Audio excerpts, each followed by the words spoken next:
एक ऐसी सल्तनत जिसके बादशाह हवा में सफर किया करते थे और एक ऐसी मलिका जिसके बारे में कहा जाता है कि ये जन्नात की औलाद है और इतना ही नहीं, इन्हें अपनी सल्तनत की सबसे खूबसूरत शहजादी भी माना जाता है। आखिर कौन थी ये कौम जो आग और सूरज की पूजा करती थी? तो आइए जानते हैं आज की इस वीडियो में ऐसी अजीबोगरीब बादशाहत के बारे में और जानते हैं कि एक जन्नात की बेटी को अल्लाह ताला ने किस तरह से हिदायत दी कि वो इनाम ले आई। दोस्तों, हम बात कर रहे हैं अल्लाह ताला के प्यारे पैगंबर हजरत सुलेमान की, जिन्हें अल्लाह ताला ने पूरे जमीन पर बादशाहत अता फरमाई थी और अल्लाह की बनाई गई हर मखलूकात यानी इंसान, जिन्नात, परियां, इन सभी को हुक्म देने की ताकत अता फरमाई थी। यहाँ तक कि कहा जाता है कि हवाओं पर भी पैगंबर हजरत सुलेमान अलैहिस्सलाम का कंट्रोल था और हवा भी बिना उनके हुक्म के चलना बंद हो जाती थी। और इतना ही नहीं बल्कि जानवर हो या कोई परिंदा, इन सभी की जुबान हजरत सुलेमान बखूबी जानते थे और उनसे बातचीत भी कर लिया करते थे। और अल्लाह ताला ने उनके आलिशान तख्त को इस तरह बनाया था कि वो हवा में भी उड़ सकता था और इसकी मदद से हजरत सुलेमान कई बार महीनों का सफर सिर्फ चंद दिनों में पूरा कर लिया करते थे। सब कुछ ऐसे ही चल रहा था, लेकिन एक दिन हजरत सुलेमान अपने पूरे लश्कर के साथ एक सफर के लिए रवाना हुए। आपको बता दें कि उनके लश्कर में परियों से लेकर जिन्नात तक हर तरह की मखलूकत मौजूद थी और उन सभी का काम अलग अलग था। जैसे इस लश्कर में एक खास तरह का परिंदा मौजूद था जो हजरत सुलेमान को बेहद पसंद था। इस परिंदे का काम यह था कि जहाँ भी हजरत सुलेमान का लश्कर रुकता था वहाँ पर यह पानी का इंतजाम करने में जुट जाता था और जमीन के नीचे से पानी निकालकर हजरत सुलेमान को देता था ताकि वो इस पानी से वजू कर सके और अपनी बाकी जरूरतें पूरा कर सके। इस परिंदे का नाम हुदहुद था, जिसकी नजर इतनी तेज थी कि वो हवा में उड़ते हुए भी अपनी आंखों से देख सकता था कि जमीन पर किस जगह पानी मौजूद है। लेकिन एक बार जब हजरत सुलेमान का लश्कर एक जगह पड़ाव गया तो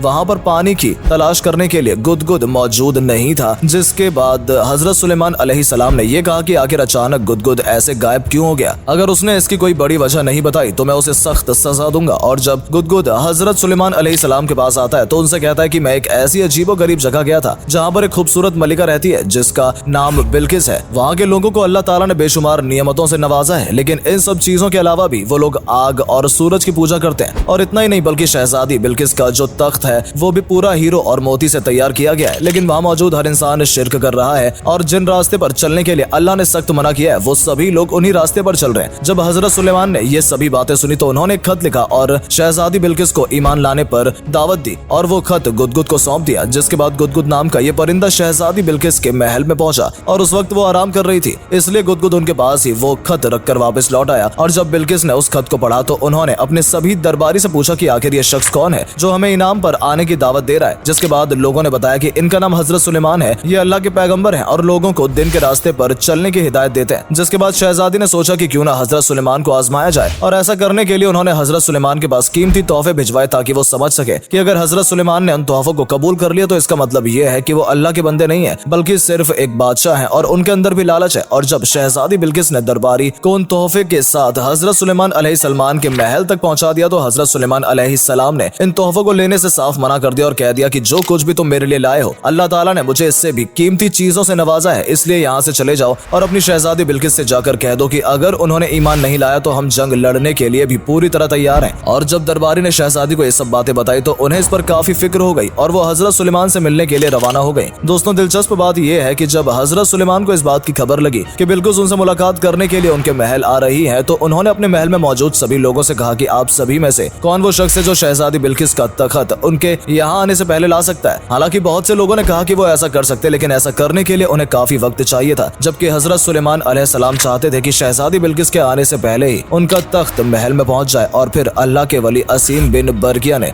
मूसा अलैहिस्सलाम से कहा कि अगर आप मुझे इजाजत दें तो मैं आपके पलक झपकने से पहले शहजादी बिल्किस का वो तख्त यहाँ पर लाकर रख सकता हूँ। और फिर ऐसा ही हुआ। हजरत सुलेमान के पलक झपकते ही शहजादी बिल्किस का तख्त महल में आ गया और उसके बाद हजरत सुलेमान अलैहिस्सलाम ने उनके तख्त में कुछ बदलाव किया ताकि वो मलिका बिल्किस की अक्ल के बारे में जान सके कि वो इस बदले हुए तख्त को पहचान पाती है या नहीं। क्योंकि हजरत सुलेमान अलैहिस्सलाम को ये बताया गया था कि शहजादी बिल्किस का तख्त हीरे और मोती से तैयार किया गया है, इसलिए हजरत सुलेमान अलैहिस्सलाम ने उस तख्त की शक्ल और सूरत बिल्कुल बदल दी ताकि शहजादी अपने ही तख्त को ना पहचान पाए। लेकिन जब मलिका बिल्किस हजरत सुलेमान अलैहिस्सलाम के महल में पहुंची तो वो उनकी शान और शौकत देखकर हैरान रह गई, क्योंकि जो कुछ भी उन्होंने हजरत सुलेमान अलैहिस्सलाम के बारे में सुना था, उनकी बहादुरी के बारे में या फिर उनके खूबसूरत महल के बारे में, ये सभी बातें पूरी तरह से सच थी। और जब उन्होंने अपने तख्त की तरफ देखा तो वो देखते ही पहचान गई कि जिस तख्त की शक्ल और सूरत बदली जा चुकी है ये असल में उसी का तख्त है जिस पर वो बैठती थी। और इस तरह शहजादी बिल्किस ये बात पूरी तरह समझ गई कि हजरत सुलेमान अल्लाह के ही पैगंबर हैं, क्योंकि जो शख्स इतने कम वक्त के अंदर इतना आलिशान तख्त यहाँ पर ला सकता है वो जरूर अल्लाह का ही बंदा होगा। इसके बाद हजरत सुलेमान अलैहिस्सलाम एक बार फिर शहजादी बिल्किस को ईमान लाने के लिए कहते हैं और इस बार शहजादी शहजादी बिल्किस उनकी बात मान लेती है और अल्लाह को ही अपना खुदा मानकर ईमान ले आती है और इस तरह से अल्लाह ताला ने इस खूबसूरत शहजादी को ईमान की दौलत अता फरमाई। हालांकि ये बात भी सच है कि शहजादी बिल्किस के माँ बाप में से कोई जिन्नात नहीं था और इसलिए बहुत जगह शहजादी बिल्किस को जिन्नात की बेटी भी कहा गया है। लेकिन जब अल्लाह ने चाहा कि बिल्किस ईमान कबूल करें तो बिल्कुल वैसा ही हुआ और जो पहले आग और सूरज की पूजा किया करती थी वो ईमान ले आई और अल्लाह के बताए गए रास्ते पर चलने लगी। तो दोस्तों ये थी हजरत सुलेमान और शहजादी बिल्किस की कहानी और हम उम्मीद करते हैं इस वीडियो के जरिए आपको शहजादी बिल्किस के बारे में काफी कुछ जानने का मौका मिला होगा और आप ये समझ पाए होंगे कि हजरत सुलेमान अल्लाह के एक ऐसे पैगंबर थे जिनके हुक्म सिर्फ जानवर या इंसान ही नहीं बल्कि हवाएं भी सुनती थी। तो अगर इस वीडियो के जरिए आपको कुछ भी जानने का मौका मिला हो तो अपने दोस्तों के साथ वीडियो को जरूर शेयर करें और